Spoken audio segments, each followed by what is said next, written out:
Bakit hindi nila in-anticipate na po pwede rin naman tanungin ilan-ilan pang mga opisina ang merong ganitong klaseng pondo na inisyuhan nyo ng Notice of Disallowance? Kaya makita mo, sa dami po ninyo, yan, wala man lang makakapagsabi kahit na ballpark figure sapagkat nakatuon lamang sila sa opisina ng Vice President. Ayun ang problema natin. Binigyan ninyo Nagkataon na ang pagtitiwala sa dalawang pinakamataas na posisyon sa ating pamahalaan ay nire-represent ng Office of the Vice President and Office of the President. Kung sa hudikatura naman ang pinag-uusapan, nandyan ang Supreme Court, nandyan ang Court of Appeals, nandyan yung Court of Tax Appeals, Sandigan Bayan, nandyan yung mga courts of first instance, ito yung RTCs, at saka yung MTC. Lahat na mga nito Hindi naman pinagtatatanong yan paano yung budget namin bilang isang institusyon dyan? Nga pala, Sino sa palagay mo ang nag-represent sa amin para busisiin ang budget ng House of Representatives? Meron ka bang nabalitaan na binusisi ng isa sa amin? May bukod bang budget ang... bakit naman? Legislative kami. Nga pala, no? Hiwalay pa yan. Naalala mo ba kung sino yung nag-sponsor ng budget namin? Parang wala akong maalala ko. Naalala mo ba kung sino yung committee na tumuntun sa budget namin? Sino yung nagrepaso? Parang wala akong maalala ko. Meron ka naalalang tanong na nagtanong sa budget ng Congress? Parang nagiging scratchy po ang signal ko. Napapasin niyo ba ng mga staff niyo yung ganong Hindi sistema? lang ikaw ang nakapansin sapagkat yung apat na staff ko na tumutulong sa akin para kunan ng konting mga litrato yung nagaganap. Kasi nga alam na namin na kung minsan habang nagsasalita ako, alisin naman nila yung camera, nakapokus sa iba. Ang boses ko na lang ang narinig. Pagkatapos, may ginagawa silang isang technique para yung sinasabi ko hindi magiging malinaw. Kung ang pag-uusapan na yung pakikinig ng mga sumusubaybay. Kaya mabuti na lang, may mga kasama rin ako para sa ganon ay yung aking mga binanggit doon sa committee at saka kahapon ay naidideliver naman ng may konting kaliwanagan. Well, unahin ko po muna kasi kahapon nakita ko, nagkaroon kayo ng social media message doon sa punto na kayo ay hindi pinayagan na magsalita sa plenaryo para matanong ninyo yung ating pambansang budget doon sa punto na ilan ba sa bilang ng mga mahihirap ngayon sa ating bansa, sapagkat yun ang sektor ninyo, urban poor, sa part po ng Sagip Party List, ilan sa nasa urban poor ang makaaahon sa kahirapan, Kong? Hindi, bali yun ang pinaka-direksyon ng tanong ko Dapat po sa plenaryo. Oo, kasi pero bago yon ilalahad ko yung tono para sa ganon yung pagtatanong ko ay nasa tamang perspektiba. Kasi ang umpisa nun ay yung tinatawag na parte ng general principles na kung saan yung economic cluster natin ay nandoon para sa ganon silang magbigay linaw kung ano yung magiging epekto ng 6.325 trillion pesos na budget natin sa susunod na taon. For 2025, tama po. Oo. Nakiusap ako sa mga kasama ko na kung pwede ka ako makapagtanong ako ng ilang mga bagay-bagay, may kaugnay sa sektor ko. Sapagkat ang sektor naman natin dyan, magmula pa noong 2004 hanggang ngayon, nananatili na ang nire-represent natin itong mga kababayan natin nasa panig ng kakapusan. Ito yung mga mahihirap na sektor ng ating lipunan. Yung sinasabi nga nila, may patakaran daw na inilagda na lahat ng miyembro ng majority na doon ay kasama nga ako, ay hindi napapayagan na makapagtanong. Kasi ang palagi nilang sinasabi, kailangan matapos natin itong budget deliberation sa plenaryo on or before September 25. So next week. Okay. Sabi ko, paano yun? Alangan naman ka kung puro minority na lang, parang sila na lang ang interesado para himayin natin ang ating national budget. Tayo pa naman ang tinaguriang departamento na yung hawak ng kapangyarihan ng purse na sinasabi. Opo, power of the purse. Yung power of the purse. Bakit naman yung minority lang ang yung minority wala pa yatang 30 sa amin, 10% lang ng bilang namin. Kasi mahigit kami 300 din. Opo. Sa makatwid, hindi ba magiging unbalance kung sakasakali ang magtatanong ay manggagaling lamang sa panig ng minority at hindi bibigyan ng karapatan yung mas nakararami para makapagtanong, maging balanse yung pagtatanong. Ang tradisyon na alam ko po, Kong, na practice nyo dyan, ang pinapayagang mauna na magtanong, minority. Pero hindi ibig sabihin na kumot kayo na sa majority, hindi kayo magtatanong, di po ba? Tama, ganun yun talaga. Ayun. Kaya marami namang pagkakataon. Ako naman ay nakapagsalita doon. At ganun din ang ginagawa ko. Puro sektor ko yung nire-represent ko doon. Tinatanong ko yung presyo ng kuryente, paano ng direksyon ng agrikultura, kasi mga pati farmers na mahihirap, hindi po pwedeng hindi natin kasama sa sektor natin. Ngayon, ang ipinapaliwanag ko kahapon, pinuntahan ko na nga si Secretary Balisacan sapagkat siya yung Director General ng NEDA. Ang sinasabi ko, ganito yung gusto ko sanang itanong. Ang pinaka-direksyon o pinaka-target ng ating national budget para sa isang taon na nagkakahalaga ng 6.325 trillion pesos, Opo. Nelson, alam mo naman yan, ay tumatarget ng dalawang bagay. Una, kailangan mailagay natin ang ating bansa doon sa tinatawag nilang upper middle income status. Okay. Kasi sa ngayon, tayo nasa low middle income status. Yun pala ang estado natin ngayon. Kung titingnan mo yung report ng World Bank, sinabi ko Opo. ito kay Secretary Balisacan. Secretary ka ako, kung titingnan po ninyo yung ulat ng World Bank, ito lamang July, itong Hulyo. Sinasabi dyan, ang Pilipinas na lamang ang naiwan sa original members ng ASEAN na hindi pa nakaka-graduate do sa low middle income status. Ganun po pala Kaya kung halimbawa, ang sabi nila itong budget na to ay makakatulong para ang ating bansa ay mapunta sa estado na yon. Maganda naman talaga ang mangyayari diyan kapag tayo napunta ron. Opo. So ang target nila ay dalawa. By 2028, ito yung pinaka wakas ng termino ng ating Pangulo, Yes po. ay nilalayo nila na ma-achieve natin yung dalawang bagay. So mailagay tayo doon sa upper middle income status. Ang ibig sabihin nun, Jen, Opo.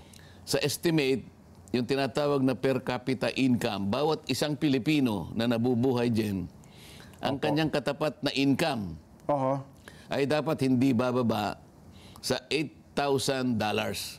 $8,000. So kung halimbawa i-multiply mo yan sa 56, 55, magkano kaya 56. yun, Nelson? Baka naman Tingnan gusto natin, mong kwentahin. Ano yan, $8,000 in 1 month, 1 year? O 1 year yan. 1 year. Yan ang share ng bawat isang Pilipino sa Okay. national income. Opo. Kasi per capita ang tawag eh. 8,000 times 56, Oo. 448,000. So, ang katapat ng bawat isang Pilipino, 448,000 pesos. Kapag ka ganun ang naging estado natin, yun ang katapat na income ng bawat isang Pilipino. So, measure yun ng pagiging ganap na medyo nakakaluwag ka na. Kasi ngayon, ang ating per capita, nasa $4,000 lang. Opo. Sa makatwid, ang gusto nilang Kalahati mangyari lang, dyan, before the term of the President ends by 2028, nakapunta na tayo doon. Nakagraduate na tayo doon sa estado na yon.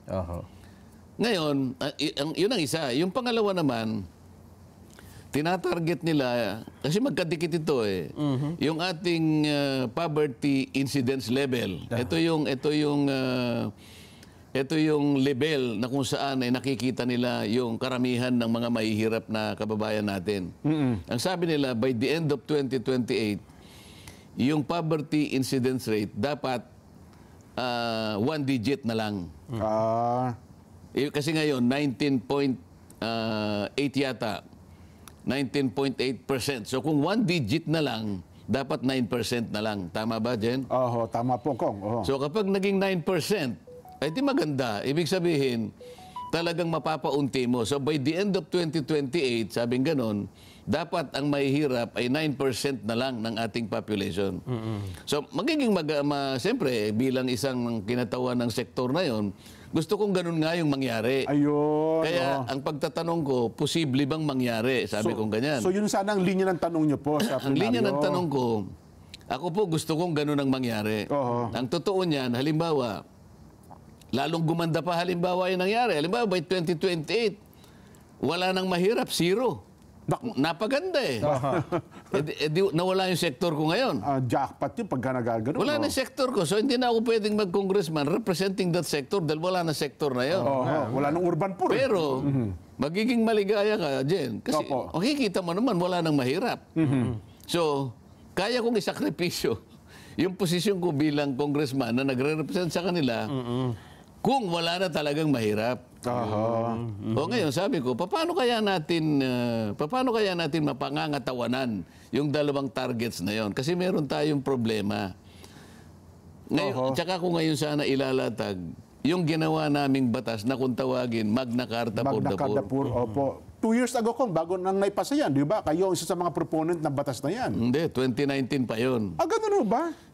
Tama. 2019. Pero ang hindi nila nalalaman, ang ginugol ko dyan, hindi lang naman ako, hindi ko naman pwedeng kunin ng kredito na ako lang ang gumawa niyan. Pero sa simula niyan, kasama na ako hanggang sa kahuli-hulihan. 15 taon bago namin maipasa yan, Jen. Tama po kayo, Kong. 2004 eh. Opo. Kasi pinag-uusapan natin sa programa yan, Kong. Dati. Naipasa natin namin 2019. Ganun katagal, ganun kahirap. 5 pangunahing pangangailangan yan kung nang mahirap, ha? Nandyan ang 5 pangangailangan ng mahirap. Yung karapatan, hindi pangangailangan. No? Karapatan ng dapat po. Yung karapatan niya sa pagkain. Yan, opo. Yung karapatan niya sa gamot. Sa kanyang kalusugan. Yung karapatan niya sa disenteng pabahay. Yung karapatan niya sa kalidad na edukasyon. At yung karapatan niya sa hanap buhay. 5 yun. Napaka-ideal yan, Kong. Ngayon, sabi ko, paano kaya natin ma-achieve yung 2 targets na yon? Samantalang ngayon, yung tinatawag na implementing rules and regulation na dapat sana'y nagawa sa loob ng 6 months. Yung IRR, opo. Nagawa nila yon in 2 years' time. Pero hindi pa na perfect sapagkat wala siyang yung tinatawag nating sunset provision. Ano yung sunset provision? Ano naman po yung sunset provision? Nelson? Parang papalubog na mo. Sabi pag sunset ko, di ba? Maganda sa luneta yan. Kasi kailangan merong sunset provision din. Sapagkat hindi kailangang manatiling mahirap yung tao. There should be a point in time na dapat lahat doon magagraduate. So hindi naman natin gagawin yung programang yon na tuloy-tuloy na mahirap, na tuloy-tuloy yung subsidy. Hindi pwedeng ganon. Hindi ba kaya nga Magna Carta for the Poor eh? Pasasaan ba't hindi natin matatapos lahat yan kapag pinagtibay natin ang direksyon na ito? Pinagsama-sama lahat natin ang magagawa natin. Walang sunset provision. Ngayon, ang sinabi nila itong huli, i-amend na naman daw nila. Sa makatwid, magmula noong 2019, Jen, sapagkat urong-sulong sila sa IRR, hindi pa nakapagsimula ang batas. Tapos ngayon, magkakaroon na naman ng amendments. Tapos magkakaroon ng amendments. Kung hindi pa nakapagsimula po yung batas, sasabihin ko sana, Mr. Speaker, maganda po yung target. Ako po gusto ko yung target. Sino ba ang ayaw ng target? Kaya lang, nag-aalinlangan ako, baka hindi natin masunod yung target o mahit yung target. Dahil ito pong Magna Carta, hindi pa po nag-umpisa hanggang ngayon. Wala yung RRR at yung itinatadhana na oversight committee sa batas, hindi pa rin nakapagtalaga ng miyembro ng committee. Kung walang magsisimula dyan, paano matatapos? Kailangan pasimulan mo yung proyekto para sa ganun, umusad ito. Wala yung RRR, wala yung taong magpapasimula, paano natin maihit yung 1-digit target natin sa poverty incidence level? Kaya pala hanggang ngayon ko, mula na maitupatupad, ako personally ko nga, tanong-tanong natin yan, parang hindi naman na pag-uusapan, itong Magna Carta for the Poor, ng ating mga nasa urban sector kasi hindi naman pala na-implement sa baba, di Ito ba? yung palagi ko sinasabi, yung oversight function ng Kongreso, Ayun. Jen. Ito yung napag-iiwanan. Oho. Napakaganda ng batas. Maraming batas na magaganda. Ilang ulit ko na bang sinabi na nakagawa kami ng mga batas. Sa lahat ng larangan, may batas na magaganda. Opo. Katulad nitong Magna Carta. 5 karapatan ng isang taong naghihikahos. 5 karapatan ng isang taong mahirap. Ngunit, yung listahan pa nga na nakalagay sa batas na gagawin dapat ng NEDA sa pakikipag-ugnayan, ang principal na gagawa pala, yung National Anti-Poverty Commission. Yung NAPSI, okay, opo. Tutulungan siya ng NEDA at saka ng DSWD. Oho. Hanggang ngayon, wala yung listahan din. Ayun, oho. 2019 to 2024, 3 taon nang nakararaan dyan. So, pagkatapos ng 15 taon dyan, nagawa namin ang batas. Pagkatapos naman ng 3 taon pagkataanan ng batas, hindi umuusad sapagkat walang tao, walang gustong magpasimula. Oho. Sino ngayon ang sasabihin mo na gagawa nito para mahit mo yung 2 targets kinapapalooban ng budget na ito for 2025? So, ang huling tanong, sasabihin ko lang sana, Mr. Speaker, sa palagay mo, ilang bilang po ng may hirap ang maiaahon natin Oho. sa pamamagitan ng 6.325 trillion? Oho. Kasi kung hindi natin nababawasan, nagsimula na tayo ng kopong-kopong dyan. Hanggang ganito, nandito pa rin ang mahihirap. Sana man lang sa bawat budget, meron tayong napapag-graduate. Ito yung gusto ko sabihin. Oho. So, sabihin Kong, magandang timing sana yung plenaryo para masagot ng nakatayo, no, yung sa sponsor ng ating panukalang batas na ito. Yun hong tanong ninyo, kung yun ay pinayagan kayo makapagtanong. Tama lang, kasi general principles. Ang mga opisinang nandun ay yung economic cluster. Opo. Ito yung NEDA, ito yung Department of Finance, Oho. andito yung Central Bank, at saka yung Department of Budget and Management. O DBM, opo. Ito yung economic cluster na po pwedeng magsabi sa atin, wag po kayong mag-alala, Your Honor, kasi po sa napakaraming bahagi po ng ito po yung pantutok. So ngayon po meron po kaming estimate, ito pong 19.5% na poverty incidence rate. Itong 2025, magiging 17, kanya kunwari. Opo, oo. Ano? Pagkatapos sa susunod, magiging 13 na lang. Oho. Pagkatapos sa susunod na Pababa taon, ng pababa, oo. magiging 10. Oho. At yung kahuli-hulihang taon po, magiging 9. Yung 2028. Sapagkat 1 digit na lang ang kanyang level. Oho. Para sana nasusundan natin, o pinangako niyo po, bababa ng ganito, hanggang sa mapapag-graduate natin lahat ang mga mahihirap na sektor ng Sagip Party List, Jen. Oho. Ang sabi ko pa nga kay Secretary Balisacan, di ba Nelson, nagsalita ang yung China, ito kanila, pinangangalandakan nila eh. China, sabi nilang ganon, was able to liberate 800 million impoverished Chinese in 30 years. Nagsimula sila ng 1978. Natapos yun ng 2008. Wala nang mahirap sa kanya. 800 million Chinese impoverished citizens. Oho. Nakagraduate sila sa pagiging mahirap. Ibig sabihin, Nakaahon. Nelson, Opo. 800 divided by 30, that's about 27 million Chinese impoverished people ang napag-graduate. 27. Oho. Tayo 23 lang ang mahirap eh.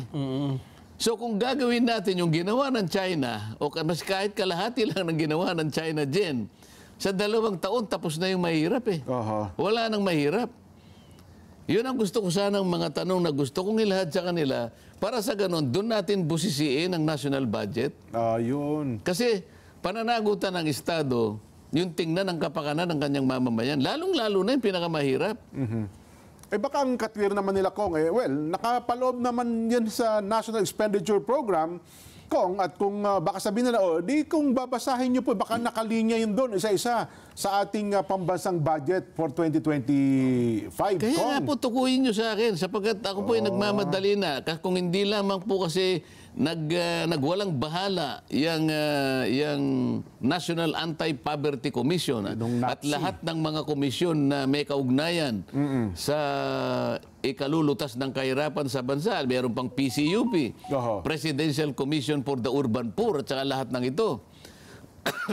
Opo. Eh di sana, Jen, ang sinasabi ko, nakikinita ko na maaaring matupad yon. Eh wala ngang nagbabantay eh. So, sasabihin ko ngayon, paano niyo po binigyan ng budget ngayon yung NAPSI? Ano po yung budget ng PCUP para tutukan po ito? Bakit wala pa pong IRR hanggang ngayon? Eh di ba I am setting the tone of the deliberation din. Lahat ng mga ahensya na may kinalaman ngayon para sa ganon ay marisolba ang kahirapan ng bansa, nakalinya sila ngayong magpaliwanag. Eh baka naman kung sabihin nila, well, baka wala sa NAPSI, wala sa PCUP, pero baka naman po nandun sa DSWD kasi meron tayong budget for 4Ps, meron tayong mga proyekto para sa DOLE na pang-ahon sa mga mahihirap nating mga kababayan. Kong? Alam kong nandun lahat. Hindi ko naman sinasabi na wala doon, pero bigyan nyo ako ng kapanatagan na pagkatapos nga ng budget year na to, halimbawa by next year, 2025, ito na yung nabawas sa inyo kasi wala akong nakikitang nababawasan. Kasi sinabi nila by 2028, 1 digit na lang. Ibig sabihin, 9% na lang. Paano mangyayari? Dapat pala ngayon may bumababa na. Paano mo sasabihin sa akin na nasa DSWD? Nandun nga. Pero wala pa yung listahan. Ang DSWD kasama doon sa gagawa ng listahan ng mahihirap na tatargetin mo bilang beneficiary. Aywan ko lang ko, kasi di ba Nelson, noong nakaraan, meron tayong nire-report na sinasabi ng DSWD, ay, ito na po yung mga nakagraduate sa 4Ps. Dati po ito'y recipient ng 4Ps, pero ngayon po wala na sapagkat nag-graduate na sila. Hindi graduate ang tinatawag, itinawid lang. Iba, bumalik eh. Yun nga. Oo nga po, yung dati palang administrasyon ng DSWD. Ano ba yung katawagan? Pantawid Pamilya Program. Opo. Ano ba yun? Kaya nga 4Ps eh. O yun na nga po. 4Ps. Pantawid Pamilyang Pilipino Program. Kaya 4Ps. Naitawid mo. Pagkatawid mo ba, nakasulong siya o umatras ng pabalik? Meron pong iba nakabalik. Lumakat ng patras ang Meron ibig pong ko iba sabihin. Tsaka, bumalik. diniscuss din natin yung dati, Jen. Kung may nakakagraduate, dapat nababawasan. Yun na nga. Pero problema na. Ang problema kasi nung nakatawid ko, bahagyang-bahagya, wala pa isang dipa eh. Tapos yung mga Kaya nung Yun tumama nga yung kalamidad, problema, kaya nga sinasabi natin, walang sunset provision yun eh, para sana mapatatag. Pagkatawid niya, talagang lagyan mo na ng direksyon para tuloy-tuloy na siyang lumakad papunta roon. ayun Hindi na palang yung di na siya sunset babalik. provision na tinatawag kong. Pero ang malaking katanungan dito, Kong, yun naman palang itatanong nyo, bakit hindi kayo pinagtanong? Bakit pinigilan kayo? Tanong mo kay Jen, baka alam niya yung dahilan. Hindi ba? Opo. Hindi, tama yun. Sagutin tama mo. nga po, Sagutin Kong. mo yung tanong niya. Valid yun eh. Baka ho kasi iniisip nila kasi matatapos na dapat, baka mahaba kasi yung tanong, Nelson, hindi kami matapos sa isang araw. September 25, dapat matapos, may submit na ito sa sa Senado. Bakit? Yung bang pagbusisi sa budget, pabilisan din? Sana nga po, hindi naman talaga pabilisan. Kaya nga nilagay Pero yung, may kaya nga timetable po. pinag-uusapan, power of the bourse eh. Opo. Wala ba kaming obligasyon na busisihin yun? Sang-ayon dun sa itinatadhana ng mga batas at saka yung direksyon papunta doon sa ating mga kababayan, lalo na yung sektor ko nga. Kaya ko tinatanong dun eh. Bakit mo bibilisan? Kung hindi, wala namang kasapatan ng discussion sapagkat hindi malinaw, ito nga tinatanong ko, ilan ba yung pwede nating ihaon? Bigyan mo ako bigyan mo ako ng porsyento. Sabihin mo ngayon para sa susunod na taon, nakalista yung porsyentong binigay mo sa akin, walang natupad. Ayun, may target, Isipin mo sa briefing pa lang. Alam naman ni Nelson to eh. Nelson, sa briefing, bibigyan ka ng 5 minutes. Hindi ba minsan nagsabi ako sa inyo, nagsusumbong pa. Anong may tatanong ko? Sa kuryente pa lang eh. Hindi ko lang may tatanong lahat. 5 minutes lang ang binigay sa akin. Pagkatapos, pagdating na sa plenary debates, hindi ka pa makakapagsalita. Anong klaseng ito? Anong klaseng paghihimay ng budget? Ayun nga. Well, Well, Kong, nandiyan na yan. Nangyayari na po yung hindi natin inaasang pangyayari. Pero hindi muna, hindi pa tapos eh. Nung kausap nyo sila, Kong, siyempre alam namang tapos na kagad, hindi kayo pinagsalita. Meron bang pasabi man lang na, Kong, sandali lang, hindi ka pwede magtanong. Meron ka bang assurance sa'yo na ito namang tatanong mo may sagot naman pala yan eh. May ganun ba? Wala nga, hindi. Basta, walang pinapayagan eh. Sabi niya, kailangan humingi ka ng permiso kay majority leader. Hindi mo naman makita si majority leader. Kahit makita mo si majority leader, maghingi ka kay speaker. Ayoko na ng ganun. Kay senior deputy majority leader. Hindi rin alam ni senior deputy majority leader. Ganun ba tayo ngayon? Bakit kinakailangan hingi pa kami ng permiso? Member kami ng member kami ng Kamara de Representantes. Opo. Bakit wala ba kaming karapatang magtanong? Well, Kong... Bakit yung mga miyembro lang ng minority, ang miyembro ng House of Representatives, kakarampot yun eh. Ito na siguro, Kong, ang sinasabi namin ni Nelson, natanggapin na natin ang katotohanan na unti-unti na nawawala ang maraming tradisyon ng Kamara. Unti-unti. Opo. Dito mukhang hindi unti-unti. Mukhang naparami yung kinalimutan ng mga tradisyon eh. Ganun ho ba? O nga pala, may mga Well, ito na, Kong. Bago tayo lumipat, may latag natin yung ating Vox Populi sa ating mga kababayan. So ano na lang ang katiyakan natin, Kong? Meron ba tayong katiyakan ngayon? Hindi kayo nakapagtanong na sa mga susunod ng mga taon, ay maraming aahon sa kahirapan sa ating... Kasi laki na ng budget natin eh. Diba, 6 na trilyon mahigit eh. Paano ako magkakaroon ng kumpiyansa na ma-attain nga natin yung dalawang objectives na yon? Ayaw mo nga kaming pagsalitain.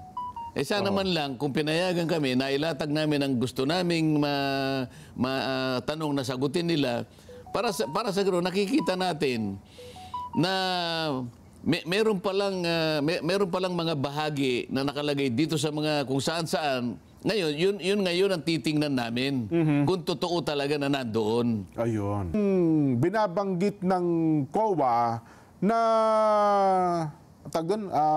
misrepresentation ba ang kanilang ginamit? Hindi ba dapat daw ipaliwanag din po ito ng tanggapan ng Pangulo sapagkat pera po ito ng taong bayan. Hindi ito personal na pera ng pangalawang Pangulo, Kong.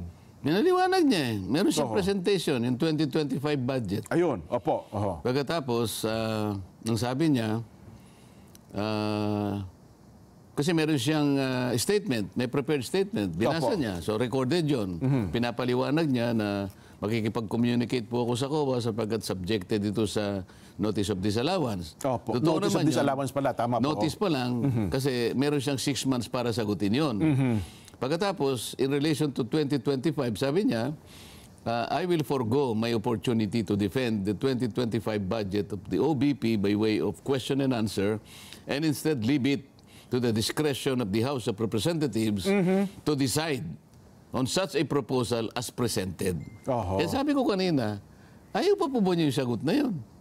Magalang naman yung sinabi. Nasaan yung offensive part doon? Kayo na pong bahala. Ang ibig niya sabihin doon, kung gusto po niyong lagyan ako ng zero budget, nasa inyo po yun eh. I am leaving it to the House of Representatives to decide. Ano yung problema nila doon? Sapagkat nasa inyo nga naman ang power of the purse. Bakit kailangan pa niyang ipaliwanag? Hindi ba? Ang sinasabi, ipaliwanag. Sasagot pa lang po ako sa COA eh. Kasi po katakot-takot na opisina ang meron ding intelligence funds at saka confidential funds. Ang nakikita ko po rito, hihiyain nyo lang ako eh. Ako lang po ang ginigit-git nyo ng ganito. Kamukha nito ngayon, nagtatalo tayo ngayon. Ba't Office of the President lang pinatawag nyo? Wala po bang notice of disallowance sa mga OGCs? Napakarami. Sa mga opisina ng mayor, gobernador, AFP at saka yung PNP and such other offices of government connected with intelligence gathering and blah blah blah. Sabi na nga, meron din po eh. Ayaw niya lang sabihin kung gaano karami. Ayan. At saka ang sinabi ng COA representative na ang nakahawak lang pala nilang dokumento ay yung dokumento ng office ng tanggapan ng Pangalawang Pangulo. Bakit hindi nila in-anticipate na po pwede rin naman tanungin ilan-ilan pang mga opisina ang merong ganitong klaseng pondo na inisyuhan nyo ng notice of disallowance? Kaya makita mo, sa dami po ninyo, yan, wala man lang makakapagsabi kahit na ballpark figure sapagkat nakatuon lamang sila sa opisina ng Vice President. Ngayon, dadako tayo doon. Bakit po nagkaganon? Dati naman hindi po kayo nagtatanong o gawa-gawa na lang o sinadya po ninyo ngayon. Sapagkat kung tutuusin, parang may immunity dahil nga doon sa tradisyon Wala naman tinatanong noon maliban lang ngayon. Ngayon lang kayo naglulundag, yung sinasabi nga natin. Nagdadadamba kayo, halos nag-aagawan kayo na kayo ang mauna. Ayaw daw po nila ng mga naglulundag. Naggigit-gitan kayo. Gigil kayo. Na magtanong. Di ba? Pero kasi naman, Kong, sa ibang mga vice president, kayo na pinalutang din po, wala kayo. Kasi naman daw parang kagandahang loob na lang nung nakaraan na binigyan ng confidential fund ang tanggapan ng pangalawang Pangulo. Pero sa mga nauna naman daw, ang pangalawang Pangulo, wala naman daw talaga yan Di ba? Ayun ang problema natin binigyan ninyo Nagkataon na ang pagtitiwala sa dalawang pinakamataas na posisyon sa ating pamahalaan ay nire-represent ng Office of the Vice President and Office of the President. Kung sa hudikatura naman ang pinag-uusapan, nandyan ang Supreme Court, nandyan ang Court of Appeals, nandyan yung Court of Tax Appeals, ang Digang Bayan, andyan yung mga courts of first instance, ito yung RTCs, at saka yung MTC. Lahat na mga nito Hindi naman pinagtatatanong yan paano yung budget namin bilang isang institusyon dyan? Nga pala. Sino sa palagay mo ang nag-represent sa amin para busisiin ang budget ng House of Representatives? Meron ka bang nabalitaan na binusisi ng isa sa amin? May bukod bang budget ang... bakit naman? Legislative kami. Nga pala, no? Hiwalay pa yan. Naalala mo ba kung sino yung nag-sponsor ng budget namin? Parang wala akong maalala ko. Naalala mo ba kung sino yung committee na tumuntun sa budget namin? Sino yung nagrepaso? Parang meron ba? Wala akong maalaala ko. Meron ka naalalang tanong na nagtanong sa budget ng Congress? Wala. Hindi ko nga kasi alam kung dinidepensa pa pala ninyo yan. Kaya nga, anong pinag-iba namin? Yun na nga yung sinasabi ko, yung respeto sa pamamagitan ng tradisyon. These are four co-equal and coordinate branches of government. So yung pinakamataas dyan, ginagalang natin. Pero doon sa punto ko, ito narinig ko lang, napapanood ko din sa iba, hindi, siyempre may mga tradisyon anya tayo, pero siyempre bilang pinagkatiwalaan tayo ng pondo, accountability. Accountable din tayo, para ipaliwanag mo sa taong bayan kung saan nyo ginugol yung perang inibinigay sa inyo, ipinahawak sa inyo. Diba, sa tanggapan ng pangalawang Pangulo. Kaya nga pinaliwanag niya, ito po yung aking presentation, may kalakip na pong paliwanag kung titingnan po ninyo at sasagutin ko pa po yung COA para sa ganun malaman po nyo kung saan po ginugol yan. Ngayon, kung sasabihin mo na sa liwanag ng saligang batas, because, ito yung palagi sinasabi, because public office is a public trust. Yung ganun mga banat Tama po naman. Okay. Sinasabi ba ng provision na yun ng saligang batas that because public office is a public trust, sinasabi ba niya na hindi mo na igagalang ang tradisyon? Sinasabi ba niya? Mukhang wala naman. O you can harmonize. You can harmonize that provision with the existing rules of the House. Most of it are unwritten rules. Nakasama na yung tradisyon, precedent, and experience over the years. Paano, bakit hindi nila makilala?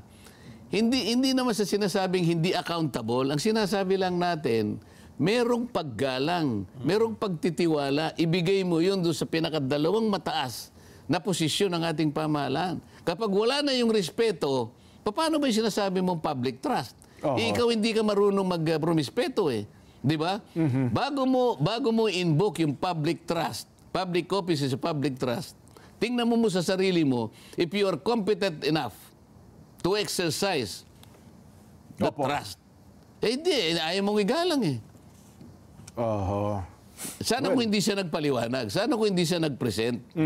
Hindi nag-present siya. Pagkatapos nung sinabi niya, I forgo. I forgo.